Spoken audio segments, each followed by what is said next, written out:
Yeah. Yeah, it's a great box set. Oh, I love it. I love it. This is my favorite box set of all time, definitely. It's up there. It's like definitely, I think, my favorite too. The other thing is it's up there.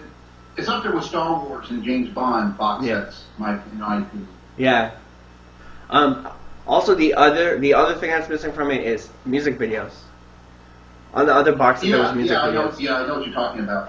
Yeah, Frank Stallone, Peace in My Life, and the third one, He Ain't Heavy, He's My Brother. Yeah. Did they do a music video of It's a Long Road? I don't know. I don't think so. They had another music video that was almost like a dance or like a techno video, but it came out like when the silver box came out. I know what you're talking about. Was it with that girl who was singing, talking about Rambo? I'm not sure because there was a couple of videos on it. I know one was all instrumental and it was just shots from First Blood, like the action scenes. I wonder if I can find that online. If I could find that, I'll put it on my Facebook tomorrow. I remember there was a song called by this girl back in the '80s. It was a song called Talking About Rambo. He's my hero. The song was called Talking About Rambo. It was sang by this girl. I think it was an Australian woman. I saw it on YouTube when YouTube first started. It was on there. You might find it on there on YouTube.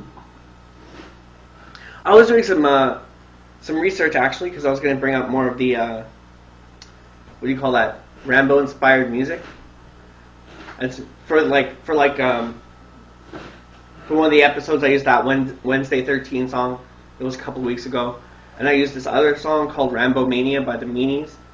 And I was doing research because I actually wanted to touch up on that in a week or two.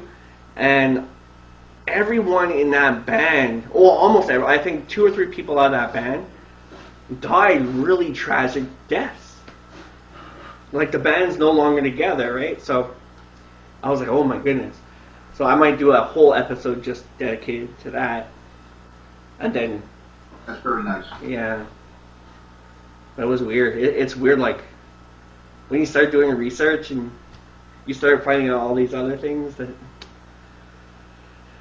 Yeah. Yeah. Unbelievable. I was watching a interview with Dan Aykroyd on French TV yesterday. On like one of our... what's that French TV show here? Channel TQS? TVF? Yeah, one of those channels. They had like a 3-minute interview with him. They were asking him about Ghostbusters and all that. Turned out to be an older interview though. It turned out to be like for the video game.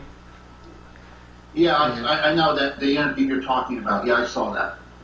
That's pretty cool. Yeah. I actually owned that game, Ghostbusters. It's a fun game. Yeah, I was watching the walkthrough for that. Oh my goodness. That's insane. Like, everything in the game is interactive. Like, if you shoot something, it blows up. You know? Like, it's pretty cool how that... Just like books and stuff that are like on the ground and stuff, you can kick them around. And, like, if lamps fall over, or, you know... It looks pretty neat. It was very scary. It had a good, scary, spooky environment to it. Yeah, I wanted to get it. We went to the game store. We were looking for it for a while, a couple of months ago, and all sold out. And I checked on Amazon, and I think one of them was $60, and one of them was around $6 or $7. And I was saying, do I buy the $7 one? Is it going to be broken when it gets here? Because I already bought like Red Dead Redemption, and we had to send that back like 2 or 3 times because the disc was always broken when it got here. So, yeah. But I'd really love to play that because that's just great. Like, the whole cast is there. It's like a whole story. Like, it's like the third movie, you know? So. Oh, it was a dream come true. Dan Aykroyd and Hal Ramis, they wrote the script for it. Like it was the third movie, and it takes place after the second film. Yeah. around Thanksgiving, and you could tell they were having fun playing these characters again. The way that they were playing, how they were saying the lines, you could tell they were having fun playing these characters again. Yeah. Yeah, it looked awesome. I definitely want to check that out. Yeah, I actually beat that game. It looks hard though. Some parts of it look really, really hard. Yeah, but I beat it though. It has a very badass climax level at the end. I can't tell you anything about it. Have you seen it? I watched up to the part where they started going through those dimensional gates, and then they fight the floor. Yeah. I got around there. It's a long ass game. It's very long, but it was fun. Cool.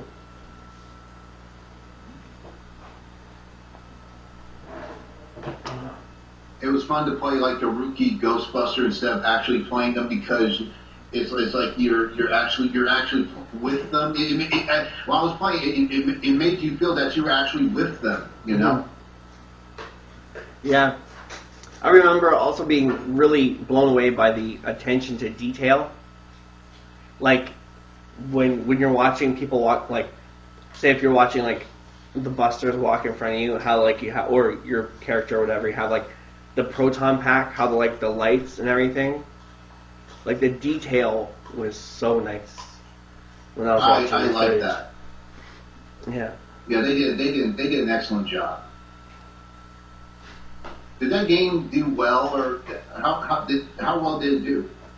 Oh, well, I remember like being at work and hearing like the guys just go crazy over it. Cause I know like when we got it at work, a lot of times when we would get stuff, the boxes would break open. Cause like the trailers are packed so tight that the boxes just, when we're trying to open the trailer door, it's all jacked back, right? So you open the trailer door, sometimes boxes will rip open or whatever, and we have to clean everything up. So, we just send that down the belt to the people to clean it up, right? And a lot of people were like looking at it and, oh my god, like one of my managers, Dave, actually was playing it, and he would just come into work every day and tell me how crazy it was.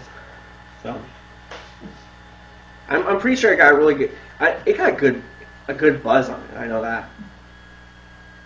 Yeah. I just wish the same thing happened for the Rambo game. Yeah, eh? You never know. You never know. Maybe they'll do another one. I really hope so. I still gotta watch the other half of that walkthrough. And then I know in America, in April they're going to release it in America. In April. April.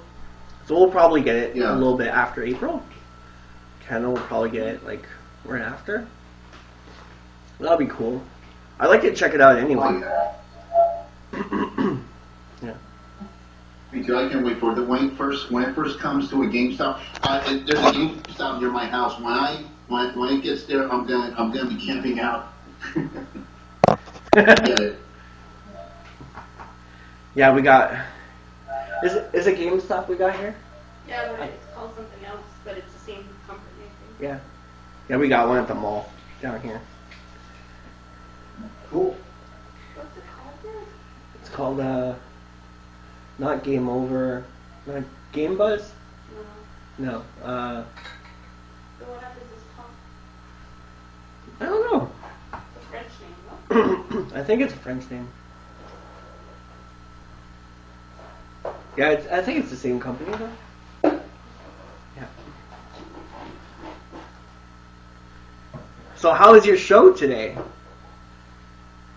Oh, I'm gonna do it. It's on campus, so I did my second show. It came out pretty well. Not this week, but last week while I was on the campus, it came out pretty well. And next week, I come out with one every Thursday morning from 8 to 10 on campus. Mm-hmm. And I'm thinking about maybe having a celebrity guest. That'd be sweet. Yeah, absolutely. That'd be awesome. And you got a good time slot too, 8 to 10? That's like when all the kids are getting to school with their headphones on. You know, that's like a really good time slot. Yeah, because they can listen in when they're on campus. Mm-hmm. That's pretty sweet. I was thinking about maybe probably getting for guests, maybe get Lee Child, the author of the Jack Reacher books, Mm-hmm. and maybe David Morrell. Go for it. That'd be awesome. That'd be awesome. Definitely. I haven't heard that many Definitely. Lee Child interviews, but the David Morrell ones are pretty good. What was he on? He was on Books and Nachos. The last one I heard from him. Really great. I saw he was actually in the documentary Guts and Glory when he talked about how First Blood was a Western. Yeah. Yeah. And how Rambo was like a lone gunman who wanted to hang up his gun, but they keep pushing him, Yeah. and then he decides to bring his gun back. That's how Jack Reacher is. Yeah. It's like the lone hippie Because- who's the fastest gun in the West. You know. Yeah. It's great stuff. Jack Reacher, he's not really a hippie, but Rambo's a hippie, but Jack Reacher, he was a military brat. He was in the military all of his life. He didn't really have a home or anything like that. Everything he knew was just military. Mm-hmm. And then he decided to quit. He said, "I'm not going to do this anymore." And then he just wants to live his life just like Rambo. He just wants to be left alone. He has no job, no family, no house. He just wants to be left alone, and these crazy stuff keeps happening to him. And the first book, The Killing Floor, which I read, it's kind of like First Blood because he comes to this town where this crazy stuff, this mystery, and they at first they blame him for it, kind of like with Rambo. Mm-hmm. But later on, he kind of Reacher becomes like their ally? Their ally. Yeah. Yes. Rambo, on the other hand, they saw him as a threat through the whole way. But in the book, The Killing Floor with Reacher, they saw him as a threat. But later on, they saw him as like their friend, their ally, who helps them out with this case. Mm-hmm. Yeah, I gotta start getting Reacher books down. Yeah. I got 2 books finished, and then I gotta get some new reading material after that. So. Oh, you're gonna love these books. You can also find these books on YouTube. The audio books are on there. Yeah, you were mentioning that last time. That's good too, because I like to listen to the audiobooks when I fall asleep. I like to listen to them. Even when you're driving on traveling, audiobooks are mostly good for driving and traveling. Mm-hmm. I remember one time And also, I was thinking, when we get to the pop culture part of the show, mm-hmm. we should talk about how Rambo and Reacher are similar to each other. They're different, but they're also similar in a way. Yeah, and we can bring in that idea I have. The book. Or better than one crossover. Exactly. Yeah, we could do a review of the book, like the portion of the book. We could do that would be great. A couple episodes on that.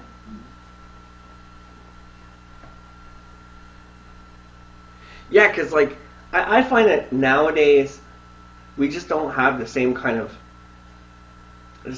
character anymore. You know, it's like, I don't know, the way cinema is evolving, it just doesn't seem like action stars are action stars. Yeah, it's all this stuff like Jason Bourne and all these pussified guys who run from trouble. They're not really action heroes. They're nothing but pretty boys. That's all they are. They're just pretty boys. Channing Tatum. Channing Tatum. I'm so glad that He-Man rumor was a rumor.